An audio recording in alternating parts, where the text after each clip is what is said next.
Salut les gars, on se retrouve aujourd'hui dehors, en plein air, pour profiter du soleil.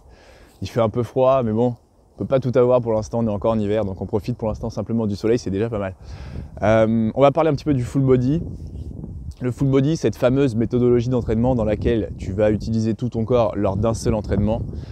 Les points positifs, brièvement, je dirais que si tu n'as pas trop le temps de t'entraîner dans la semaine, cette méthodologie elle est plutôt faite pour toi parce que ça va te permettre de faire que 2, 3 à 4 entraînements la semaine, sachant que déjà 4 c'est déjà une petite limite qu'on verra après dans les points négatifs. L'autre point positif, tout simplement, tu vas pouvoir répéter plusieurs fois tes mouvements dans la semaine, donc c'est-à-dire en faire plus que si tu l'avais fait qu'une seule fois la semaine. Donc forcément pour un apprentissage moteur c'est parfait.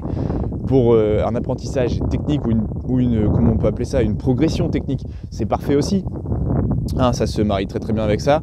Et puis surtout je dirais que si ton objectif aussi c'est tout simplement de grappiller quelques petits kilos sur un mouvement en particulier, franchement je te le conseille vraiment, c'est vraiment efficace. Les points négatifs maintenant du full body, très simple, une récupération à calibrer au millimètre près parce que tu vas dépenser beaucoup d'énergie. Tu vas t'entraîner beaucoup de fois sur la même articulation, donc forcément, en plus en polyarticulaire avec des charges plutôt lourdes, ça va tirer un petit peu, il va falloir mettre ton corps le plus possible en sécurité.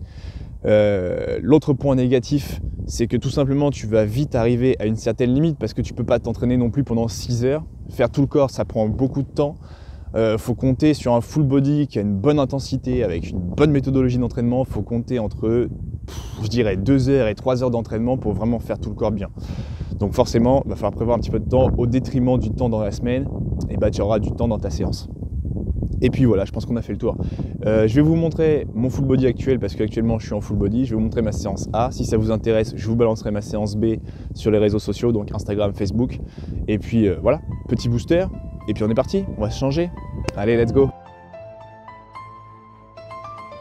On commence directement avec l'échauffement, très important, échauffez-vous toujours. Moi je fais un peu de tapis incliné pour faire monter la température du corps. Ensuite je fais un petit peu d'articulaire, soit au bâton, soit à vide. Et puis je finis avec ma petite gamme montante sur mon premier exercice, sur lequel j'utilise cette fameuse technique de la tension compensatoire que je vous invite à aller voir en vidéo. Mon premier exercice sera donc du back squat en 5x5, le plus complet possible.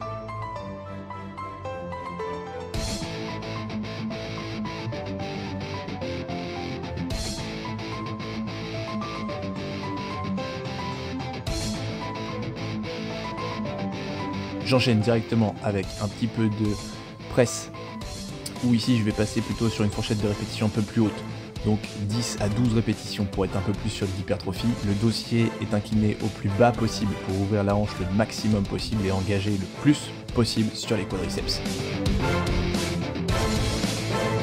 Derrière, après le travail des cuisses, je passe sur les pectoraux avec du développé couché, même système que le squat, 5 fois 5 répétitions.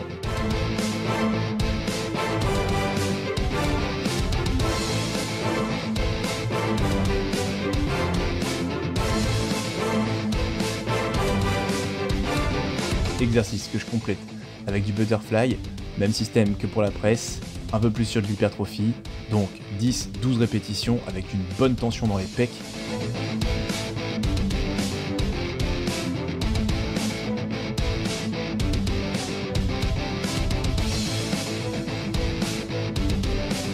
Après avoir travaillé un petit peu les pectoraux, les triceps et les épaules, on passe sur le dos, rowing bûcheron, même système que le squat et le développé couché.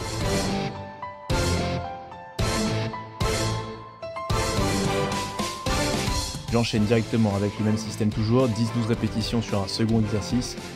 Ici du tirage à la poulie horizontale, j'ai croisé les sangles pour avoir un meilleur ressenti sur ma partie du grand dorsal.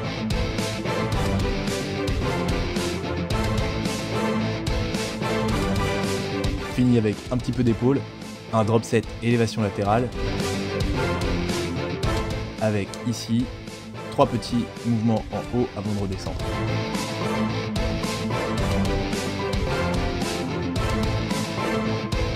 Bien se buter les épaules, on finit toujours un petit peu à vide avec la plus grosse contraction possible, on va jusqu'à la brûlure, jusqu'à ce que tu puisses plus lever les bras. Fin de ma séance, c'est mon full body A. Je t'invite fortement à aller sur les réseaux sociaux pour aller checker mon full body B. On se retrouve la semaine prochaine pour des nouvelles vidéos.